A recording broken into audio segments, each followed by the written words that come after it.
Vishal states that he has seen others who have found their life partners, but he feels he has not found the person that has the characteristics that he has. Although he states, I have not lost my faith in my Almighty. If you want to give it to me, that is a life partner, I'm okay. If not, I'm okay too. I have devoted myself to you. Yet the war remains in me that I have longing, but I also want to be only longing for the Almighty.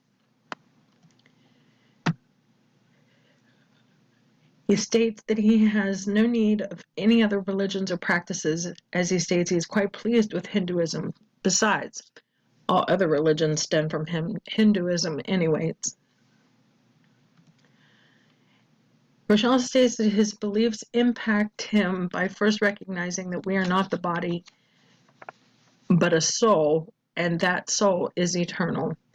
The emotions and lusts are a part of the body, and the soul is pure happiness. Once you recognize that, nothing can stop you from being happy.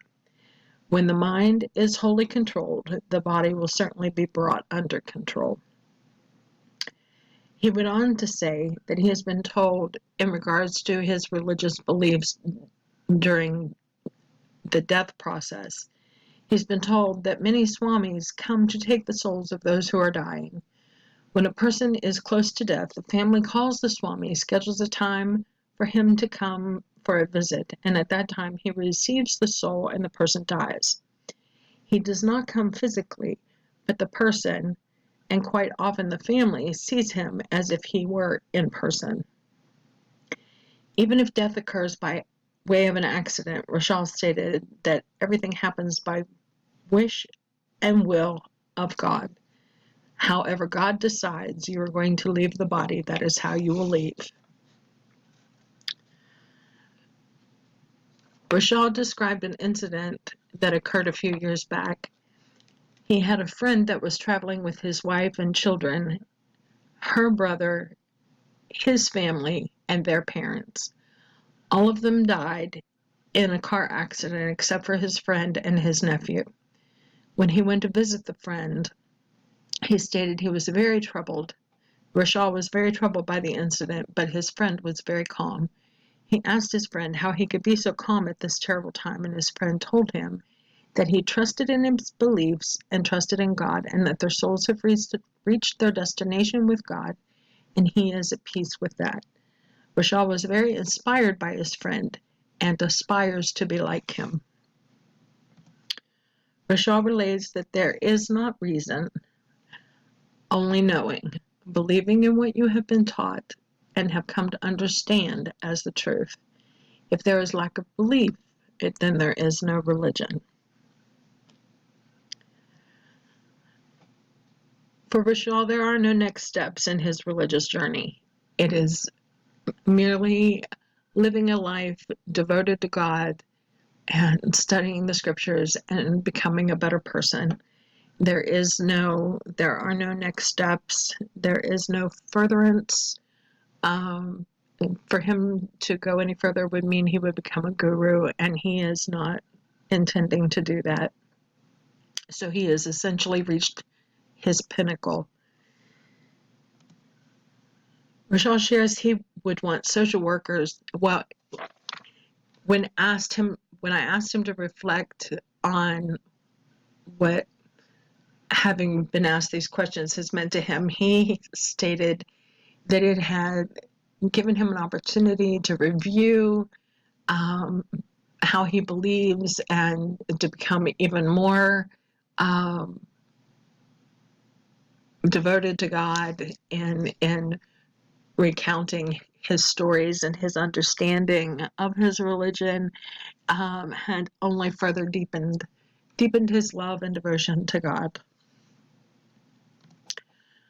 When asked what he would want social workers to know, is that their guru is always with them, and that by God and guru's wish, you have life. And that everyone in a group is at different levels, so this needs to be recognized and for us to act accordingly. For professional integration, it's necessary to understand when working with Hindu clients that there's a great deal of variance in individual practices of the religion. And it's necessary not only to be students of the client, but to also be students of their religious experience. I also must maintain awareness that when talking about spirituality, as well as any other topic, I must not only be a student of the person, but a student of the words that they use. We may be using the same words, but our definitions are different. They use the word God. I interject my understanding of God, and they're not the same. So we have to recognize that the words that they use may be similar to us, but they may mean very different things. Practice implications on a micro level.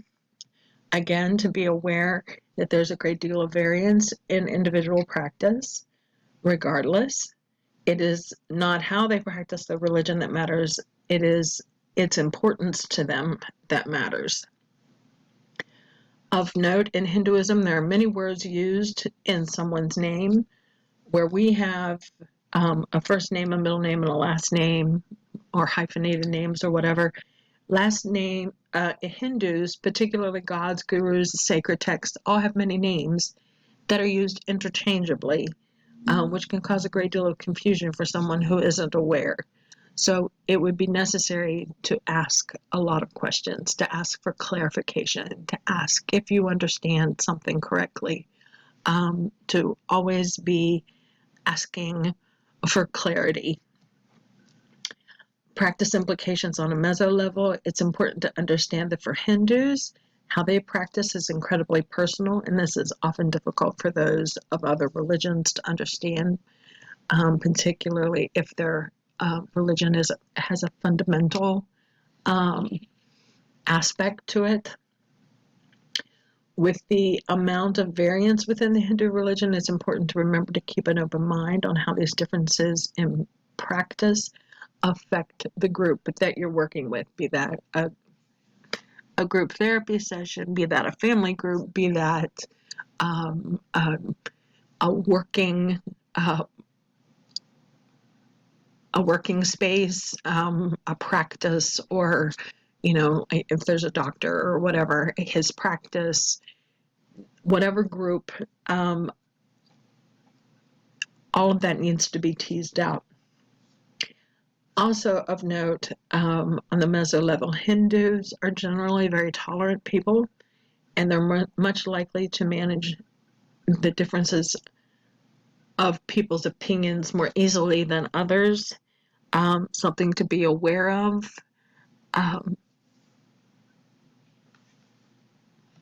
Practice implications on the macro level.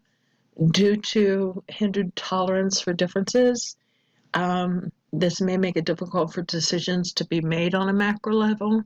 If you have multiple practitioners of Hinduism, then they may struggle to come to a decision. As a rule, they're very agreeable, and because of this, when decisions need to be made, they may not speak up in order to maintain peace. It is necessary to seek their opinions outside the group so they do not appear to be disagreeable with any other member of the group. And the seeming desire for passivism may be seen as a lack of interest, which is not necessarily the case. They just are so keen on not having conflict that they often won't make decisions. So keeping all of that in mind, I say to you, Namaste, which means the God in me worships and respects the God in you. Thank you for watching.